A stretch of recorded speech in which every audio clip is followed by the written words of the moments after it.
Probability में अब हम बात करेंगे रैंडम वेरिएबल की। रैंडम वेरिएबल हमें समझना होगा कि what is random variable. Random variable is nothing but a number associated with the sample space। कोई नंबर है जो सैंपल स्पेस से ही एसोसिएटेड है। Random variable is a number associated with the sample space. अब कैसे, थोड़ा एग्जांपल समझिएगा। Suppose a coin is tossed twice, या we can say two coins are tossed once. हम एक सिक्के को दो बार उछाल रहे हैं या दो सिक्कों को एक बार उछाल रहे हैं। तो जो पॉसिबिलिटीज है that is head tail, tail head and tail tail. इस तरीके से ये सैंपल स्पेस बन गया इस एक्सपेरिमेंट का।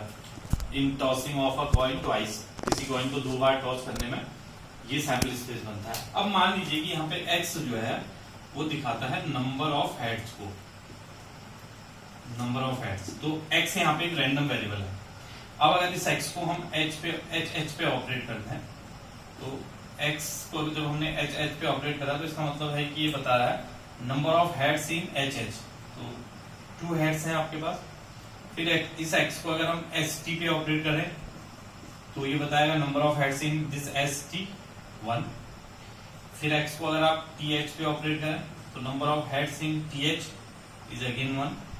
फिर x को अगर आप tt पे ऑपरेट करें, number of heads in this tt is 0। That means x को हमने अलग अलग एलिमेंट्स पे, आउटकम्स पे ऑपरेट करा, उससे हमें उस x की वैल्यू मिल गई। यानी कि इस वाले के लिए x आपका 2 है, इस वाले के लिए x जो है 1 है, इस वाले के लिए x 1 है और इस वाले के लिए x 0 है। यानी कि अगर एक आप उसको हम बोलते हैं प्रोबेबिलिटी डिस्ट्रीब्यूशन टेबल अगर आप बनाए हैं x के लिए, तो कुछ इस तरीके से बनेगी। ये x, ये px। तो x की जो पॉसिबल वैल्यूज है यहाँ पे 0, 1 एंड 2। तो x 0 की होने की प्रोबेबिलिटी क्या होगी, क्योंकि 4 आउटकम में से एक ही आउटकम ऐसा है जिसके केस में x 0 आ रहा है, तो यानी कि उसकी प्रोबेबिलिटी हो जाएगी 1/4। x की 1 आने की प्रोबेबिलिटी क्या होगी, आउट ऑफ 4 आउटकम्स 2 केस ऐसे हैं, there are 2 cases in which that value of x is 1, that means 2/4, यानी कि 1/2 भी आप कह सकते हैं। And third one x equal to 2 कब आ रहा है, दैट इज सिंगल टाइम्स 1/4।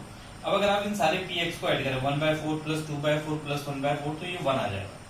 इसका मतलब जो आपका एक प्रोबेबिलिटी डिस्ट्रीब्यूशन टेबल है बिल्कुल करेक्ट है, क्योंकि कोई भी प्रोबेबिलिटी डिस्ट्रीब्यूशन टेबल किसी भी सैंपल स्पेस से एसोसिएटेड कोई भी प्रोबेबिलिटी डिस्ट्रीब्यूशन टेबल जो है वो करेक्ट तभी कहलाएगी जब उस पर्टिकुलर में, उस प्रोबेबिलिटी डिस्ट्रीब्यूशन टेबल में जितनी भी प्रोबेबिलिटीज हैं उनका सम जो है 1 आ जाए, और कोई भी रैंडम कोई भी किसी भी पर्टिकुलर वेरिएबल की किसी भी वैल्यू के लिए जो प्रोबेबिलिटी है वो नेगेटिव ना हो। ठीक है, तो इस तरीके से आप निकाल सकते हैं। अब अगर आपको यहाँ पे इस प्रोबेबिलिटी से रिलेटेड अगर आपको मीन निकालना हो, अगर आपसे कहा जाए कि मीन निकाल दीजिए मीन, तो what you will do, sigma i is equal to 1 to n xi pxi। तो इन दोनों का प्रोडक्ट करके ऐड कर देंगे आप। इसको आप मीन या फिर एक्सपेक्टेड वैल्यू भी आप बोलते हैं, EX भी आप इसको बोल सकते हैं, मीन या एक्सपेक्टेड वैल्यू भी आप इसको बोलते हैं। तो इस तरीके से आप किसी भी प्रोबेबिलिटी डिस्ट्रीब्यूशन का मीन निकाल सकते हैं। ठीक है, तो this is the way how you will find the mean of a probability distribution. और अगर इसी में आपको वेरिएंस निकालना हो, तो that is sigma i is equal to 1 to n xi का स्क्वायर pxi। तो उसमें आप क्या करेंगे, पहले इनका स्क्वायर कर लेंगे, फिर उसको pxi से मल्टीप्लाई करेंगे और तब जो है उनका सम निकालेंगे, तो उससे आपको वेरिएंस भी मिल जाएगा। तो एक तो आपको रैंडम वेरिएबल पता होना चाहिए, random variable is a number associated with the sample space. और जब आपको ये पता चल गया कि सैंपल स्पेस से एसोसिएटेड कोई एक वेरिएबल है, एक नंबर है, तो फिर आपको ये पता होना चाहिए कि कैसे आप उस रैंडम वेरिएबल की वैल्यूज निकाल सकते हैं डिफरेंट आउटकम्स के रिस्पेक्ट में। फिर प्रोबेबिलिटी डिस्ट्रीब्यूशन टेबल कैसे बनाएंगे, और उसके बाद फिर मीन एंड वेरिएंस कैसे निकालेंगे उस पर्टिकुलर रैंडम वेरिएबल से एसोसिएटेड। तो ये सारी चीजें आपको पता होनी चाहिए, तो इस तरीके से आप निकाल सकते हैं।